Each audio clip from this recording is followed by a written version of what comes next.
कनककपिशं वैजयन्तीं च मालां रन्ध्रान् वेणुरधरसुधया पूरयन् गोपवृन्दैर्वृन्दारण्यं स्वपदरमणं प्राविशद्गीतकीरतिः वंशी विभूषितकरान्नवनीरदाभत् पीताम्बरदरुणबिम्बफलाधरुष्ठात् पूर्णेन्दुसुन्दरमुखा दरविन्दनेत्रात् कृष्णात् परं किमपि तत्त्वमहं न जाने। भक्त भक्ति भगवंत गुरु चतुर्नाम बपुएक, इनके पद वंदन किए नासत विघ्न अनेक। बोलिए श्री हनुमंतलाल जी महाराज की जय, जगदम्बे मैया की जय, भैरव बाबा की जय, भागवत भगवान की जय। जय जय श्री राधे श्याम। देखो माँ भगवती की महती कृपा, उनके पावन चरणों में बैठकर हम आपको श्रीमद् भागवत कथामृत पान करने का सुंदर अवसर जो है प्राप्त हो रहा, और वो भी नवरात्रा जैसे पावन समय में। देखो जी, भगवत स्मरण बनता रहे, भगवान की याद आती रहे, मुख से बार बार भगवान का नाम उच्चारित होता रहे, इसीलिए सत्कर्मों का आयोजन होता है। कल के प्रसंग में वर्णन हो रहा था, मनु जी के छोटे पुत्र थे महाराज प्रियव्रत। महाराज प्रियव्रत के आग्नेयग्र के महाराज नाभि के यहाँ भगवान स्वयं ऋषभदेव के रूप में अवतरित हुए थे। देखो जी, ये भगवान का 8वां अवतार है। अष्टमे मेरु देव्याम तो नाभिर्जात उरुक्रमः। भगवान ऋषभदेव के 100 पुत्र थे, जिनमें सबसे बड़े महाराज भरत, जिनके नाम से आज भी अपने इस देश का नाम भारतवर्ष है। कई दिनों तक महाराज भरत ने भारतवर्ष का पालन किया। अभी चौथापन नहीं आया था, समय के पहले ही महाराज भरत को वैराग्य हो गया।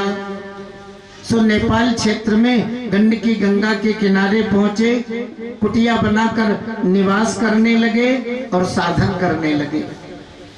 ब्रह्म मुहूर्त में उठना, गंडकी गंगा में स्नान करना, भगवान सूर्य की आराधना करना। देखो अपनी परंपराओं में आप सब जानते हैं, भगवान सूर्य को भगवान नारायण का ही स्वरूप मानते हैं। सूर्य की उपासना करने से साधक को बल, विद्या और तेज की प्राप्ति होती है। और इसलिए अपने यहाँ वेदों में कहा है, सूर्यो देवता, चंद्रमा देवता, वसुओ देवता। फिर अपनी कुटिया में आते, भगवत आराधना करते, तीसरे पहर के समय वन में जाते, कंदमूल फल खोद करके ले आते और उन्हें पा करके अपना जीवन निर्वाह किया करते थे। सारा समय भरत जी का हरि स्मरण में जो है बीत रहा है। महाराज राज्य को छोड़ा, पत्नी को छोड़ा, संसार के भोगों को छोड़ा, इसलिए तो चलो एकांत में रह करके भगवत आराधना करेंगे। बड़ी सावधानी से महाराज भरत हिमालय गंडकी क्षेत्र में रह करके और भगवत आराधना कर रहे हैं। लेकिन देखो जी, सत्कर्म में विघ्न आते हैं। भरत जी के भजन में भी विघ्न आ गए। इसलिए हमारे संत कहते हैं ना, रघुपति भक्ति करत कठिनाई। भैयाओं, भगवान की भक्ति सबसे सरल भी है और भगवान की भक्ति सबसे कठिन भी है। भक्ति में भी बाधा आती, भरत जी के भजन में भी विघ्न आ गया। एक बार स्नान इत्यादि से निवृत्त होकर के चौथे पहर का समय भरत जी कुटिया पर शांत भाव से बैठे हैं, हरि स्मरण कर रहे हैं। संयोग बस हिरणों का एक झुंड जल पीने के लिए आया। इधर तो हिरने गंडकी गंगा में जल पी रही है और उधर किसी सिंह ने गर्जना की। सिंह की गर्जना को सुनकर सारी हिरने भयभीत होकर छलांग लगाकर गंगा पार जंगल में भागने लगी। वैसे भी देखो, सबसे ज्यादा भय मृगों में होता है। मृगाणाम तु भयम तीक्ष्णम। उन्हीं हिरणों में एक हिरण प्रसववती है, 2-4 दिन में बच्चे को जन्म देने वाली है। इस हिरण ने भी गंगा पार करने के लिए छलांग लगाई, लेकिन समय के पहले ही इस हिरण का बच्चा गंडकी गंगा में गिर गया। तत्प्रसवोत्सर्पण भय खेदातुरा स्वगणेन वियुज्यमाना कश्चनचित दरियाम कृष्ण सार सती निपपाथ अथ चाममार। एक तो समय के पहले ही इस हिरण का बच्चा गंडकी गंगा में गिर गया, दूसरे में यह हिरण अपने साथी मृगों से बिछुड़ गई, इसलिए पहाड़ की किसी कंदरा में जाकर के गिरी और अपने शरीर का त्याग कर दिया। महाराज भरत इस दृश्य को देख रहे, अरे देखो तो सही, हिरण का नन्हा सा बच्चा कैसा भागा है। इसको थोड़ा भी इसकी माता का प्यार नहीं मिला। समय के पहले ही इसकी माता इसे छोड़ करके जो है चल बसी। तोड़ पड़े, हिरण के नन्हे से बच्चे को गंडकी गंगा से उठा करके लाए और प्रतिज्ञा की, चाहे कुछ भी हो मैं इसका लालन पालन करूंगा। बड़ी सावधानी से महाराज भरत हिरण के बच्चे का लालन पालन करने लगे। देखो जी, यहाँ तक तो ठीक है, किसी दीन दुखी असहाय व्यक्ति की सहायता करना ये परमार्थ है, दया है, धर्म का स्वरूप है। लेकिन हम आसक्त हो जाएं और इतने आसक्त हो जाएं कि हमें हमारे कर्तव्य पथ का भी बोध नहीं रहे। देखो जी, ये धर्म नहीं है, बुरा मत मानना। आज यही तो हो रहा है। भरत जी की आसक्ति किसमें हो गई? बोले 4 पैर वालों में। और हमारी आपकी आसक्ति किन में हो गई? बोले 2 पैर वालों में। हमारी आपकी आसक्ति 2 पैर वालों में और भरत जी की आसक्ति बोले 4 पैर वाले। कभी ध्यान करने के लिए बैठते, हिरण का नन्हा सा बच्चा इधर उधर कूदता आता, उनकी पीठ से अपनी पीठ रगड़कर खुजलाहट मिटाने लगता। भरत जी सोचते, इस बेचारे का मैं ही तो हूँ। ध्यान करना बंद कर देते, उसे खुजलाने में लग जाते। कभी माला लेकर हरिनाम जप के लिए बैठते, आश्रम में इधर उधर कूदता हुआ हिरण का बच्चा भरत जी के सामने आकर खड़ा हो जाता, आर्त भाव से भरत जी की ओर देखता। अरे इस बेचारे का मैं ही तो हूँ, देखो भूखा है, मेरी ओर कैसा आर्त भाव से देख रहा है। उस हिरण के बच्चे को पकड़कर गंड की गंगा के किनारे ले जाते, बढ़िया हरी हरी धूप तोड़कर खिलाते। सारा समय भरत जी का हिरण के बच्चे के लालन पालन में बीत रहा है। कभी सब ने इसलिए तो कहा ना, आए थे हरि भजन को ओटन लगे कपास। अरे घर को छोड़ा, परिवार को छोड़ा, पत्नी को छोड़ा, बेटों को छोड़ा, संसार के सारे भोगों को छोड़ा, इसीलिए चलो एकांत में रह करके भगवत आराधना करेंगे। लेकिन यहाँ भी हिरण के बच्चे में मन फंस गया। अब देखो जी, जंगल तो है ही ना। फिर कभी हिरणों का झुंड उधर से घूमता हुआ निकला। हिरण के बच्चे ने देखा, अरे मेरी तरह इनके भी 4 पैर हैं, 2 सींग है, 2 कान है, 1 पूंछ है, ये मेरे जैसे ही दिखाई दे रहे हैं। इसका मतलब ये मेरी जाति के हैं। लगता है इस कुटिया में तो मुझे कैद किया गया है। वह हिरण का बच्चा हिरण के झुंड में मिला और जंगल में भाग गया। अब भरत जी को रात दिन हिरण के बच्चे का ही चिंतन। हे भगवान, मैंने कितने कष्ट से उसका लालन पालन किया, और अब वो भी जंगल में भाग गया। कहीं जीवित भी है कि नहीं है? कहीं ऐसा तो नहीं कि सिंह, चीता, भालू ऐसे हिंसक प्राणियों ने उसे जो है मार डाला?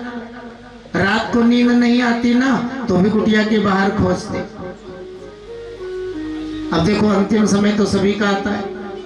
भरत जी रात दिन हिरण के बच्चे का चिंतन कर रहे हैं। मन कहाँ है? हिरण के बच्चे में। इसलिए कथा में आप सब सुनते हैं, भरत जैसे तपस्वी धर्मात्मा राजा को भी हिरण का शरीर प्राप्त हुआ। देखो इसीलिए अपने धर्मशास्त्र कहते हैं ना, यम यम वापी स्मरण भावम त्यजत्यन्ते कलेवरम तम तमे वेत्ति कौन्तेय सदा तद भाव भाविता। अर्जुन, जो मनुष्य जिस जिसका स्मरण करते हुए अपने शरीर को त्यागता है ना, वो उस योनि को ही प्राप्त हो जाता है। देखो शरीर छोड़ते समय यदि अपना मन पशु योनि में गया तो पशु का शरीर मिलेगा, ये पक्का है। पक्षी योनि में गया तो पक्षी का शरीर मिलेगा। पुराणों में तो यहाँ तक भी वर्णन है, शरीर छूटते समय कभी कभी पिता का मन अपने बेटे में आसक्त हो जाता है, तो पिता अपने बेटे के यहाँ बेटे के रूप में जन्म ले लेता है। और माता का मन शरीर छूटते समय कभी कभी बेटी में आसक्त हो जाता है, सो माँ अपनी बेटी के यहाँ बेटी के रूप में जन्म ले लेती है। इसलिए उपनिषद कहते हैं, यो पिता सा पुनः पुत्र, यो पुत्र सा पुनः पिता। सरकार संसार की विडंबना तो देखो, जो कभी पिता था वो पुत्र बन जाता है, और जो पुत्र था वो पिता बन जाता है। इसलिए मुख्य बात, शरीर कहीं रहे भैयाओं, मन को गोविंद में रखो। तस्मात् सर्वेषु कालेषु मां मनुस्मरयोऽथ च। अर्जुन, तुम हर समय मेरा स्मरण करते हुए युद्ध करो। देखो जी, अर्जुन तो केवल माध्यम है, बहाना है। अर्जुन के बहाने हम आप सबको भगवान ने सचेत किया। अरे अपन संसारी है, संसार में अपना जन्म हुआ है, नाना प्रकार की जिम्मेदारियों का निर्वाह करना है, तो भले ही शरीर के द्वारा आप सांसारिक जिम्मेदारियों का निर्वाह करें, लेकिन मन को भगवान में लगाओ, क्योंकि मन का परमात्मा में लगना यही मुक्ति है। महाराज कभी कभी भक्त लोग कहते हैं बाबा क्या बताएं, हम तो पूरे ही संसार में उलझ गए, अब क्या करें, सारा शरीर संसार में लिप्त हो गए। देखो जी, शरीर तो सबका ही सांसारी है और ये सांसारी रहेगा, लेकिन भैयाओं मन को तो सांसारी मत होने दो। शरीर सांसारी हो गया, देखो जी अपना कुछ नहीं बिगड़ेगा, लेकिन जिस समय मन संसार में आसक्त हो जाएगा उस समय सब कुछ बिगड़ जाएगा। बड़ा अच्छा उदाहरण कई बार आपको सुनाया, नाव पानी में रहती है और पानी में ही चलती। वृंदावन, अयोध्या, प्रयागराज आप जाते ही देखते, नाव पानी में रहती है और पानी में ही चलती। अब जब तक नाव पानी में है, नदी के इस किनारे से उस किनारे पर, उस किनारे से इस किनारे पर, वो आ भी सकती है और जा भी सकती। भाई नाव पानी में है, देखो जी तब तक कुछ नहीं बिगड़ेगा, लेकिन अब आप ही निर्णय करो, जब पानी नाव में आ जाएगा तब नाव डूब जाएगी। शरीर हमारा आपका सांसारी है, सांसारी हो गया कोई बड़ी बात नहीं है, लेकिन जिस समय मन संसार में आसक्त हो जाएगा उस समय हमारा आपका सबका सब कुछ बिगड़ जाएगा। मन को परमात्मा में रखो, मन का संसार में लगना यही बंधन है और मन का परमात्मा में लग जाना यही मुक्ति। यही आप देख लो, कितने तपस्वी थे महाराज भरत, सब कुछ त्याग करके वर्षों गंगा किनारे रहे और भजन साधन किया, लेकिन मन हिरण के बच्चे में आसक्त हो गया, हिरण का शरीर मिल गया। कभी कभी भक्त लोग कहते हैं बाबा जहाँ अंतिम समय मन है वहाँ हम हैं, तो पहले से ही भजन साधन की क्या जरूरत पड़ गई, जब मरने लगेंगे ना तब राम नाम जप लेंगे ताकि सीधा राम जी को ही प्राप्त हो। देखो पहली बात तो ये है, जिसने कभी हरि नाम जप किया ही नहीं है उसे अंतिम समय भगवान का नाम याद आने वाला नहीं है। उसे ही भगवत स्मरण होगा जो भगवान को याद करता है। और दूसरी एक और बढ़िया बात है, भगवान ने भगवत गीता में कहा कौन्ते ये प्रीति जानी ही नमे भक्तः प्रणश्यति। अर्जुन इस बात को तुम सत्य मानो कि कभी भी मेरे भक्त का नाश नहीं होता है। भगवान का भक्त कुसंगवश प्रारब्धवश भक्ति के रास्ते से यदि भटक भी जाए तो देखो जी भगवत कृपा से वो पुनः उस रास्ते पर आ जाता है। अब यही आप देख लीजिए, भरत जी का मन हिरण के बच्चे में, हिरण का शरीर मिल गया, लेकिन भरत जी ने भजन साधन किया था, इसलिए उनके ज्ञान का नाश नहीं हुआ, उन्हें ज्ञान बना रहा। अरे देखो तो सही, मैं पिछले जन्म में इस देश का ही मालिक था भरत, मेरा मन हिरण के बच्चे में आसक्त हो गया, हिरण का शरीर जो है मिल गया। हे भगवान अब इस समय को मैं बेकार नहीं जाने दूंगा। ऐसा कहते हैं 5 दिन में हिरण का बच्चा अच्छी प्रकार से दौड़ने वाला बन जाता है। सो भरत जी भी 5 दिन तक ही अपनी माता के साथ में रहे। अब महाराज एकांत, संसार में आसक्ति ही तो बंधन का कारण है, मुझे आसक्ति रखना ही नहीं। प्रसंगम अजरम फास आत्मना कवयो विदु सएव साधु सुकृत मोक्षद्वारम अपाव्रतम। कितनी बढ़िया बातें हैं। आसक्ति ही जीवात्मा को बांधने के लिए सबसे बड़ा बंधन है, लेकिन ध्यान दीजिए संसार में आसक्ति है तो ये बंधन का कारण है, लेकिन वही आसक्ति भगवान से हो जाए, वही आसक्ति भगवान के नाम से हो जाए, वही आसक्ति भगवान के प्रेमी लाडले संतों से हो जाए तो ये मुक्ति का कारण हो जाता है। भरत जी ने सोचा संसार से प्रेम नहीं करना है, अब संतों से प्रेम करना है, सत्संग से प्रेम करना है। सो हिमालय में पुलह, पुलस्त, अगस्त ऐसे संतों के आश्रम महाराज हिरण के शरीर से महाराज भरत महात्माओं की कुटिया के चारों तरफ घूमा करते, संतों का दर्शन किया करते। जब कभी कथा होती, सत्संग होता, संत उपदेश देते, महाराज हिरण के शरीर से जाकर के संतों के उपदेश सुना करते थे। देखो इसलिए डोंगरे जी महाराज कहा करते थे कि जब भी कथा हो, अरे मनुष्य छोड़ो, कोई पशु या पक्षी भी शांत भाव से बैठा है तो भैयाओं उसका अपमान मत करो, क्योंकि कब भरत जैसा महापुरुष हिरण के रूप में आ जाए, कब हनुमान जी जैसा महापुरुष कोढ़ी के रूप में आ जाए, ये कहना समझना बड़ा कठिन है। सारा समय भरत जी का संतों के दर्शन में बीता। अब देखो अंतिम समय आ गया, गंड की गंगा में जल पी रहे हैं, उसी समय इनका शरीर छूटा। अब मन कहाँ है? संतों में। इसलिए का अंगिरा गोत्री ब्राह्मण के यहाँ भरत जी 10वें बेटे के रूप में जन्म ले लिए। ब्राह्मण ने बालक का जातकर्म संस्कार करवाया, और सुनो नामकरण संस्कार का समय आया ना, तो यहाँ भी इस बालक का नाम निकला भरत। भरत जी ने सोचा राम जी की बड़ी कृपा हो गई, अरे अब हिरण से मनुष्य और मनुष्यों में भी ब्राह्मण शरीर मिला है, अब इस मौके को मैं हाथ से नहीं जाने दूंगा। सो ये बाल्यकाल से ही एकांत में जड़ की तरह बैठे रहते, सो लोग इन्हें जड़ भरत कहने लगे। 7 वर्ष के हो गए। देखो जी, ब्राह्मण बालक का उपनयन संस्कार 7 वर्ष की अवस्था में ही हो जाना चाहिए।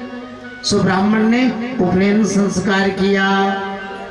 आप जानते ही हो, वेद अध्ययन प्रारंभ होता है गायत्री मंत्र के जप से। सो गायत्री मंत्र रटाना शुरू किया।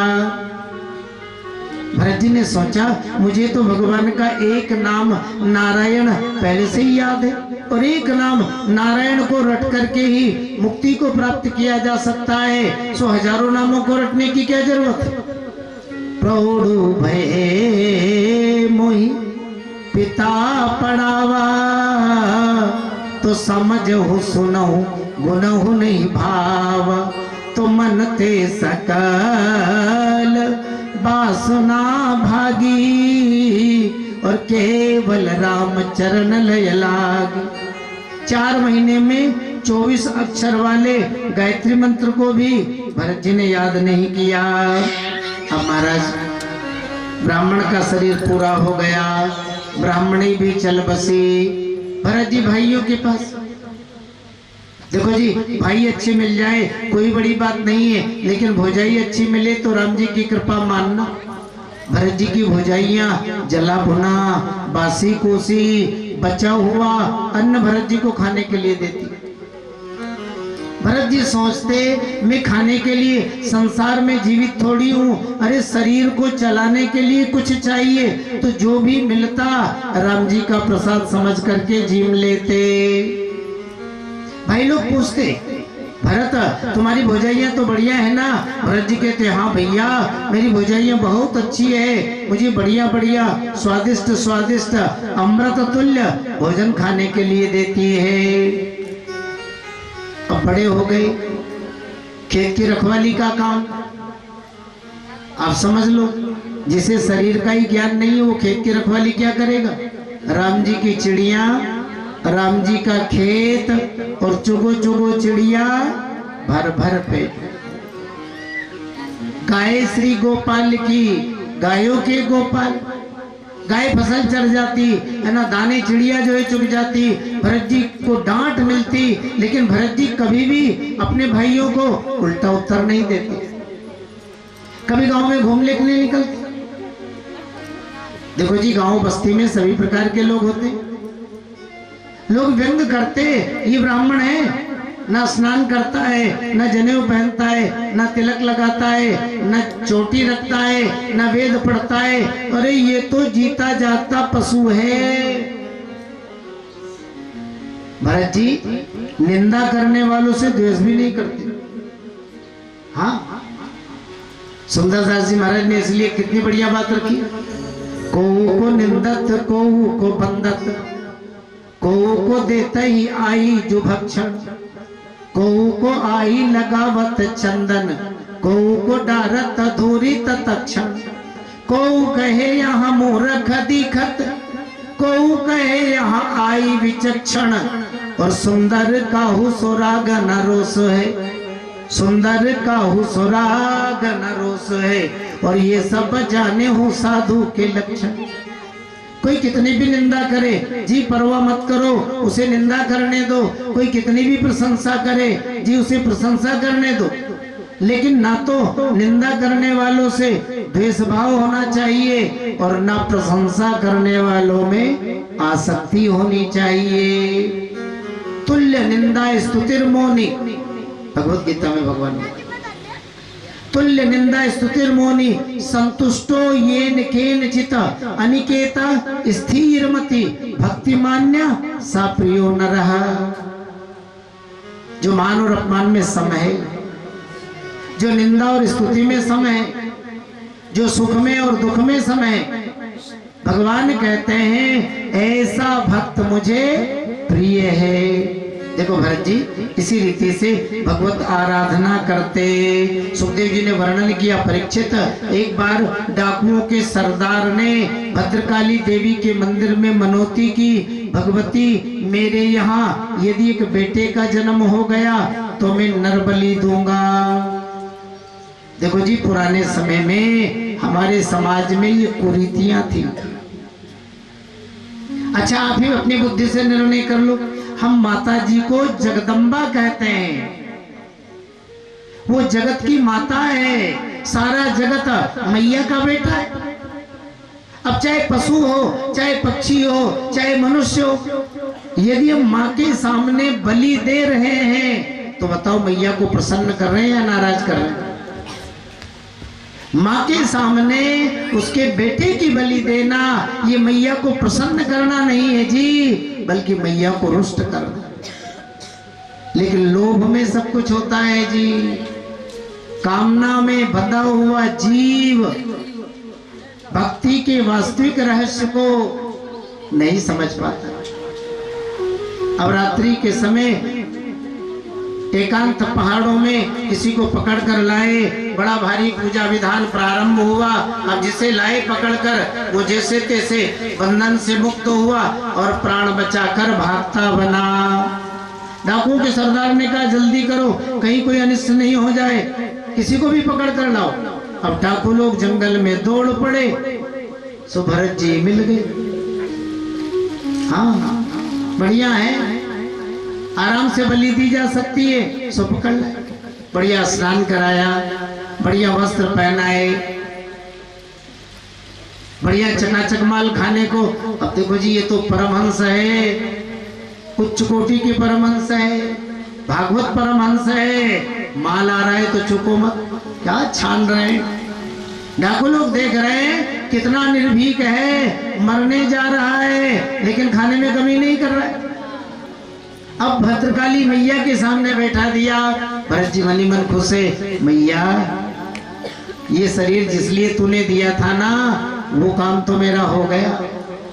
भगवत अनुभव, भगवत प्राप्त, अरे मैं तो धन्य हो गया इस शरीर में रह करके। इस शरीर की बलि को तू स्वीकार कर ले ताकि ये शरीर भी धन्य हो जाए, तुम्हारे चरणों में चल।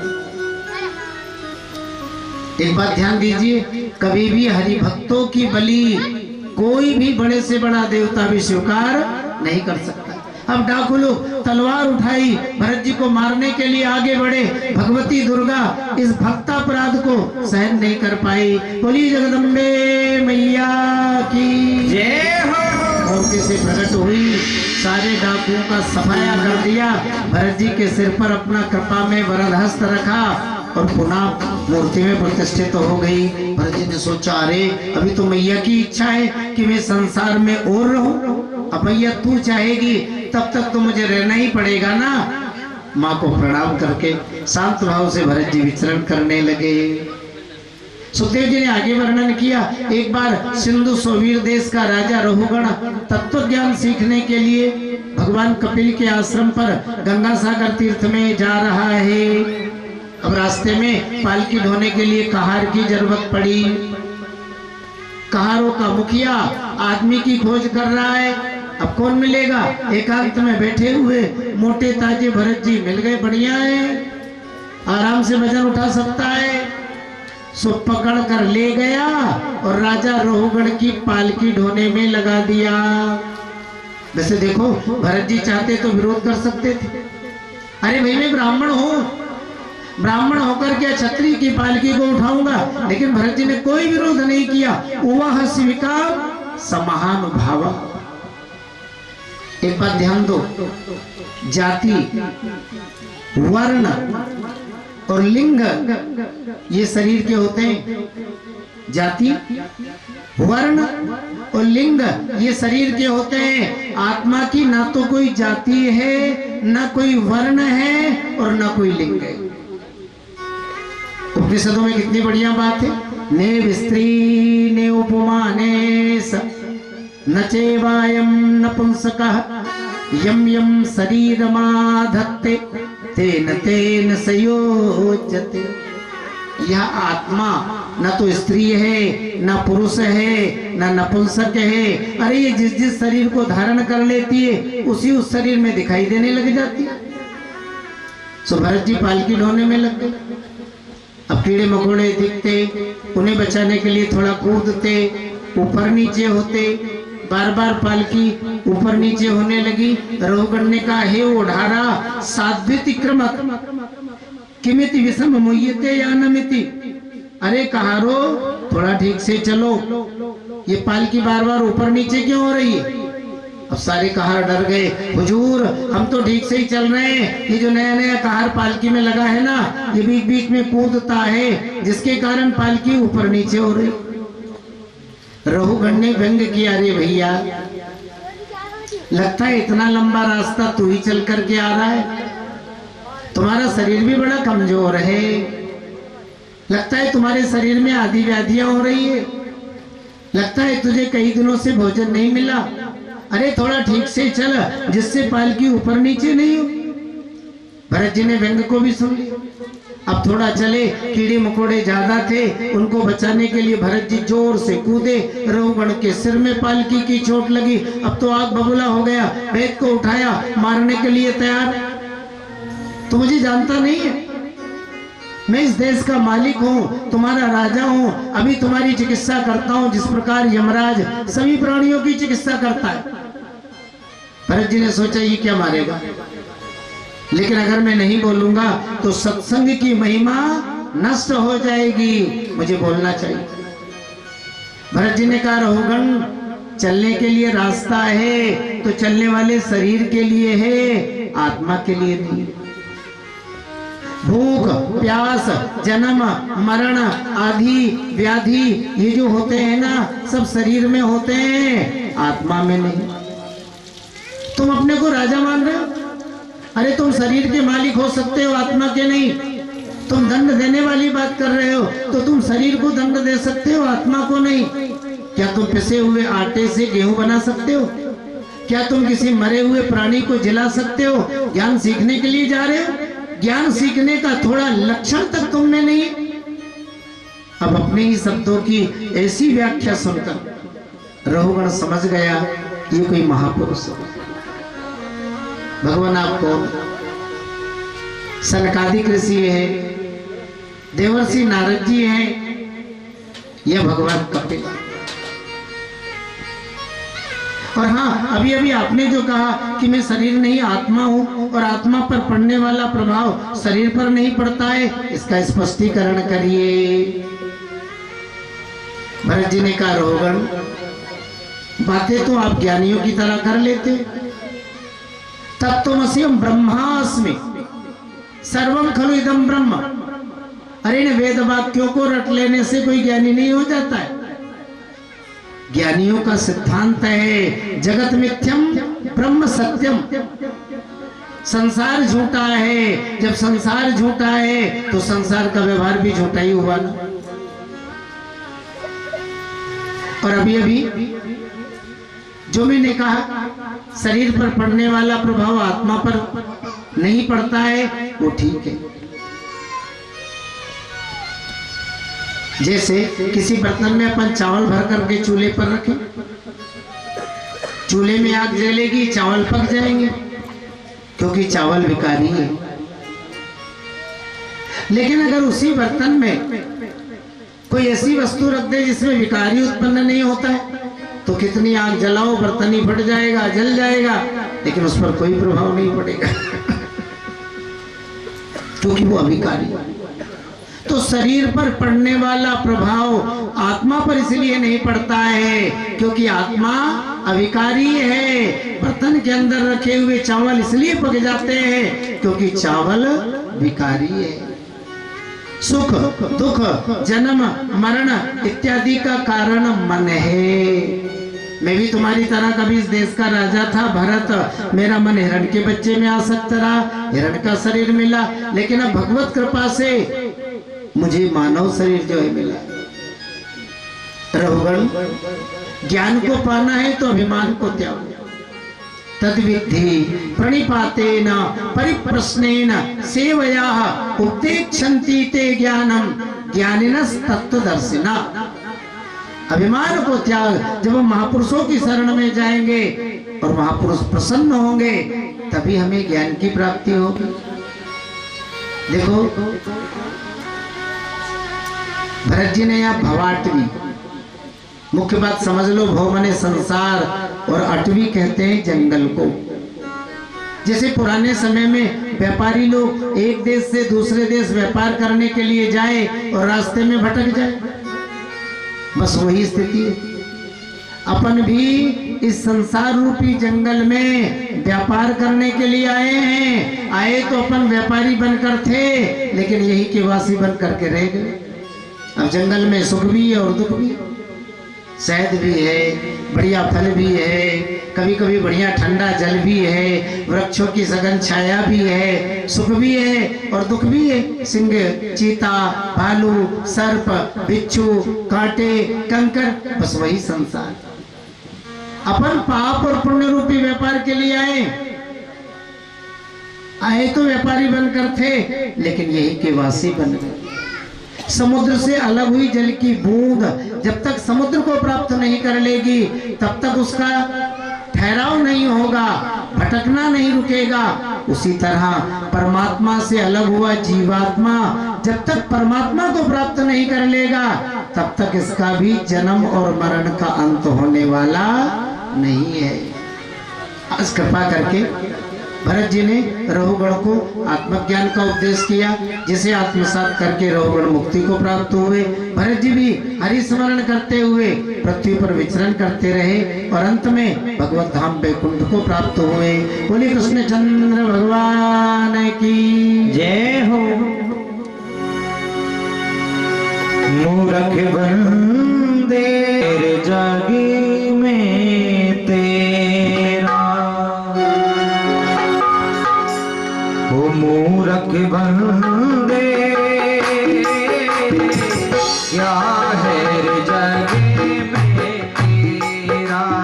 ओ हो मूरख बंदे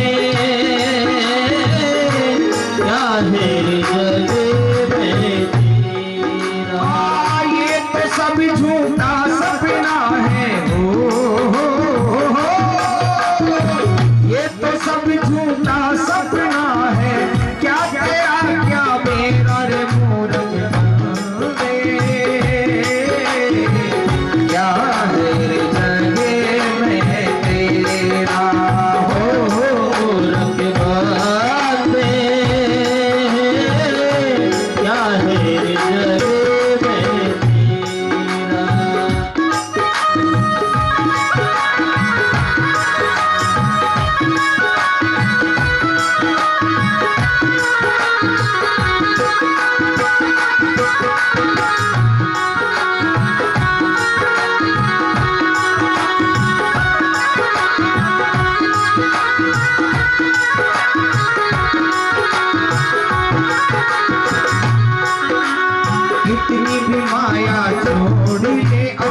भी माया जोड़ ले, कितने महल बना ले। कितनी भी माया जोड़ ले और कितनी महल बना ले, कितनी भी माया जोड़ ले, कितने महल बना ले। तेरे मरने के बाद में सुन तेरे घर वाले, तेरे मरने के बाद में सुन तेरे घर वाले। दो गज कफनी उड़ा के तुझको, दो गज कफनी उड़ा के तुझको छीन लेंगे सब तेरा मूरत तेरे। क्या है रे जग में तेरा, हो मूरत पे, क्या है रे जग में तेरा। ये तो सब झूठा सपना है, ये तो सब झूठा सपना है। क्या तेरा क्या मेरा रे मूरत बाते, क्या मेरे जग में तेरा, मूरत बाते, क्या मेरे जग में तेरा।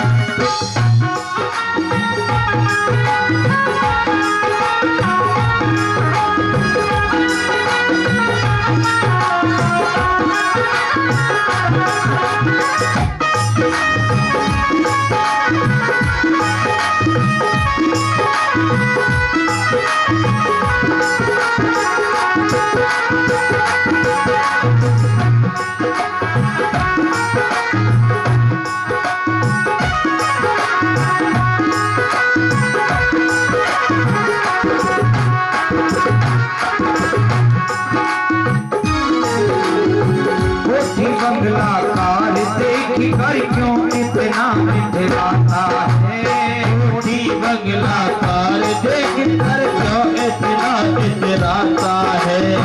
कोठी बंगला कार देख कर क्यों इतना इतराता है, कोठी बंगला कार देख कर क्यों इतना इतराता है। पत्नी और बच्चों के बीच में भूला नहीं समाता है, अपनी और बच्चों के बीच में भूला नहीं समाता है। चार दिना की चांदनी बंदे हो, चार दिना की चांदनी बंदे, फिर आएगा अंधेरा रे मूरत बंदे। क्या है रे जग में तेरा, हो मूरत बंदे, क्या है रे जग में तेरा। ये तो सब झूठा सपना है, ये तो सब झूठा सपना है। क्या तेरा क्या मेरा रे मूरत बंदे, क्या है रे जग में तेरा, हो मूरत बंदे, क्या है रे जग में तेरा।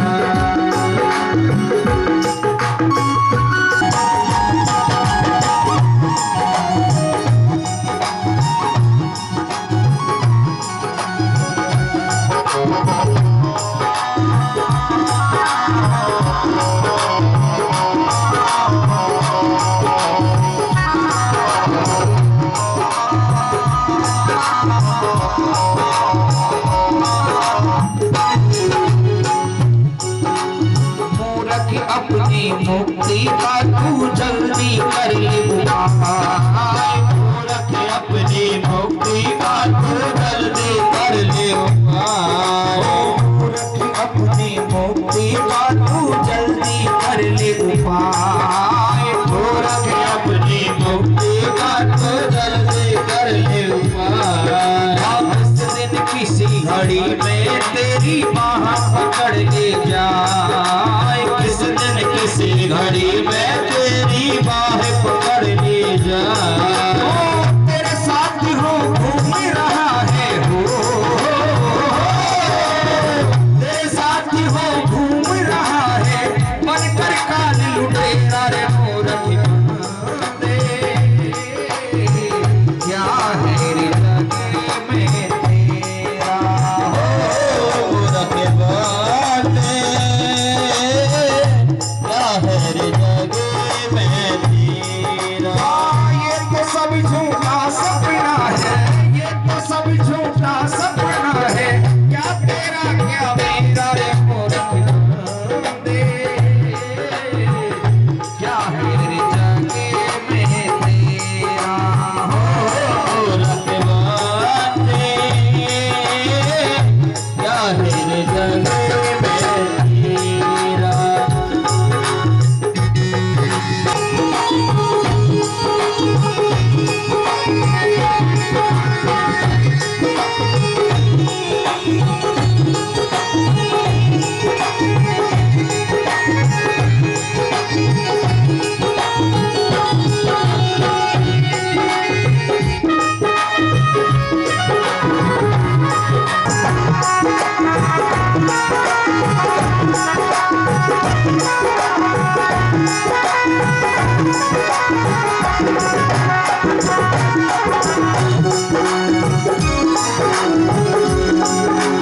पापी कमाया तूने बहुत, अब थोड़ा तूने कमा दे।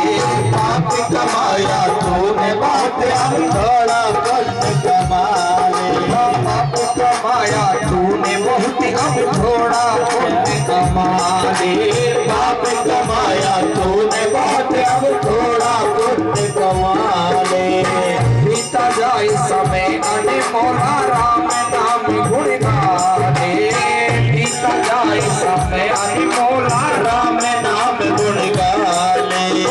राम नाम से मिट जाएगा हो,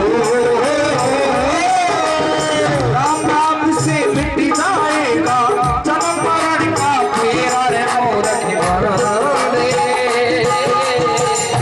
क्या है रे जग में तेरा मूरख बंदे,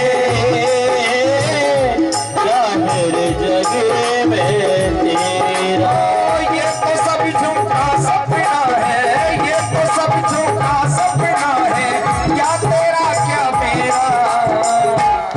सभी भक्त दोनों हाथ उठा करके ताली बजाते हुए अरे मूरख बंदे, क्या है रे जग में तेरा मूरख बंदे, क्या है रे जग में तेरा। ये तो सभी झूठा सपना है, ये तो सभी झूठा सपना है, क्या तेरा क्या मेरा रे मूरख बंदे। क्या है रे जग में तेरा।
लेकिन सातों द्वीपों में अपने जम्बूद्वीप का महत्व सबसे ज्यादा है। क्यों? अरे पतित पावनी त्रिपदगामिनी माँ गंगा यदि बहती है तो हमारे जम्बूद्वीप में। कल के प्रसंग में वर्णन करेंगे जब भगवान वामन महाराज बलि के यज्ञ मंडप में पधारे, 3 पैर भूमि का दान मांगा, एक चरण में पृथ्वी और स्वर्ग को नाप लिया, भगवान का दूसरा चरण ब्रह्मलोक तक चला गया, तो भगवान के दाहिने चरण के अंगूठे के नख से इस ब्रह्मांड में छिद्र हो गए, जिससे आकाश गंगा का जल भगवान के चरणों को आप्लावित करता हुआ हमारे इस ब्रह्मांड में प्रविष्ट हुआ, और यही विष्णुपदी गंगा के नाम से प्रसिद्ध हो।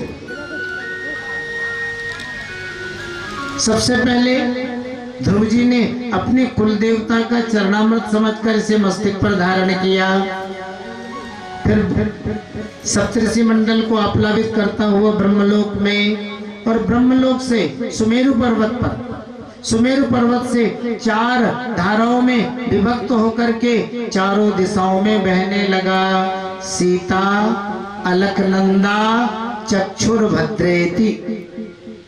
बद्रीनाथ आप गए ही हैं, हिमालय से दक्षिण की ओर जो गंगा आ रही है ना, उनका नाम है अलकनंदा।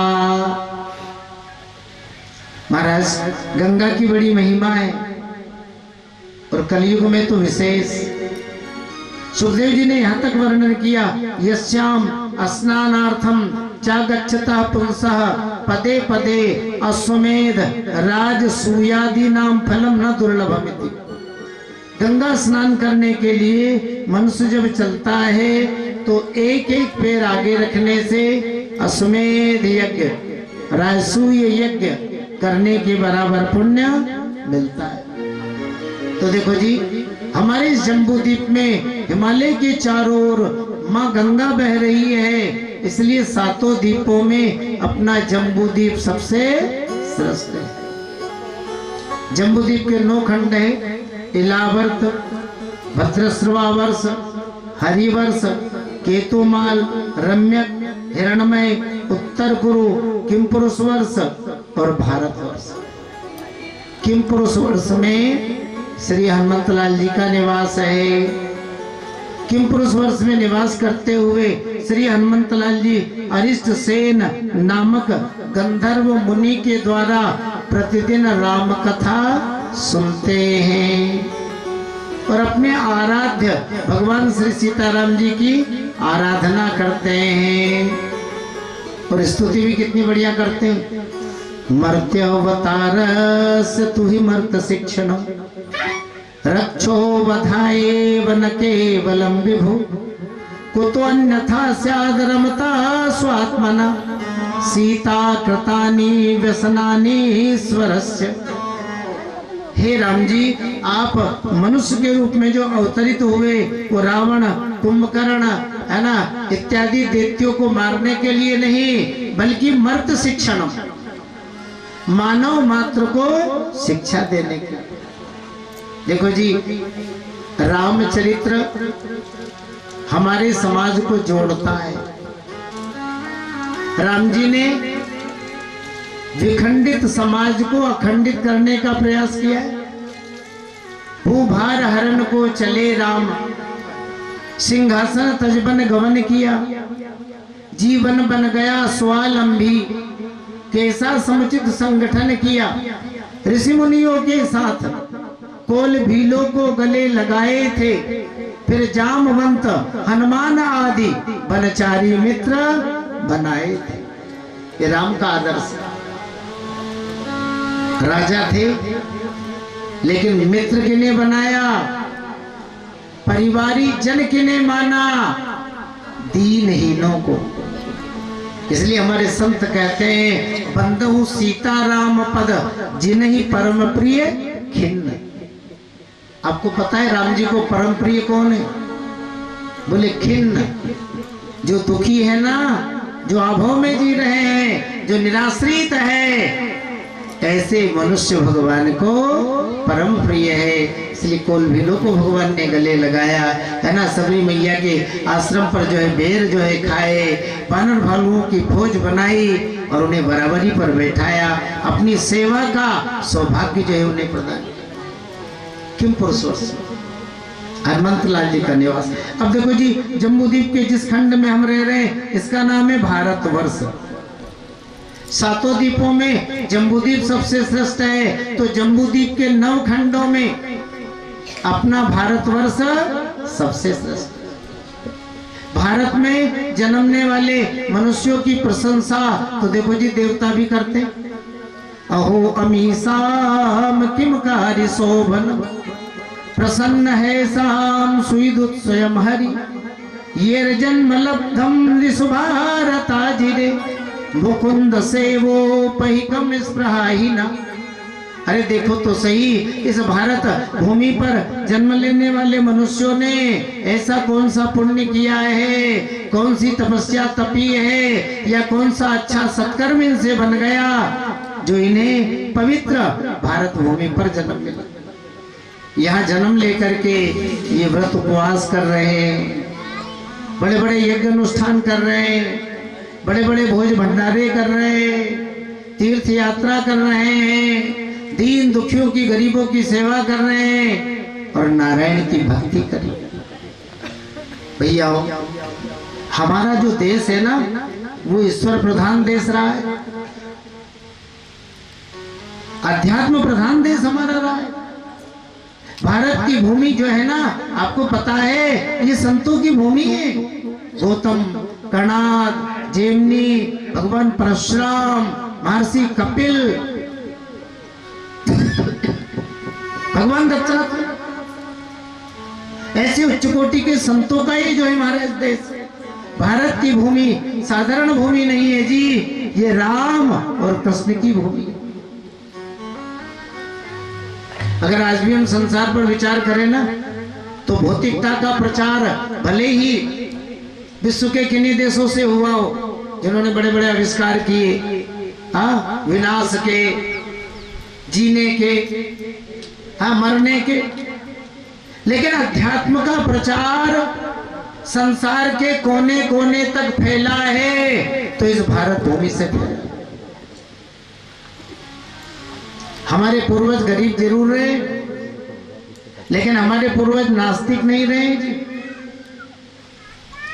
आज भी अगर अपन विकसित देशों की बात करें ना, तो विकसित देशों के इतने बड़े कस्बे में जितने सिनेमा घर होंगे ना, उससे ज्यादा तो हमारे गांवों में, हमारे कस्बों में भगवान के मंदिर मिलेंगे। हमारी परंपरा रही है, गांव पीछे बसाया जाता था और भगवान का मंदिर पहले बनाया जाता था। भैया ये आस्तिकों का देश रहा है, संतों का ये देश है।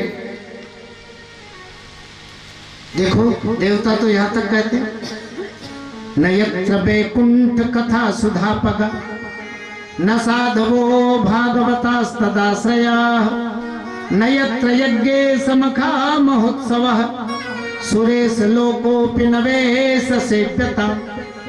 जिस देश में भगवान की कथा नहीं होती, जिस देश में रामनवमी, जन्माष्टमी, डोल 11 ऐसे उत्सव नहीं मनाए जाते हैं, जिस देश में बड़े बड़े यज्ञ अनुष्ठान नहीं होते हैं, भोज भंडारे नहीं होते हैं, जिस देश में भगवान के आश्रित जीवन निर्वाह करने वाले संत नहीं रहते हैं, सुरेश लोकोपि नवेश सेव्यता। यदि वह देवराज इंद्र का स्वर्ग है तो भी हमें वहां निवास नहीं करना चाहिए। अभी हमने कहा हमारा देश हरि भक्तों का देश है, संतों का देश है जी, राम कृष्ण की ये भूमि है। आज भी आप किसी भी गांव में चले जाओ, आपको ज्यादा नहीं तो पूर्णिमा की पूर्णिमा सत्यनारायण भगवान की कथा तो सुनने को मिल ही जाएगी। आज भी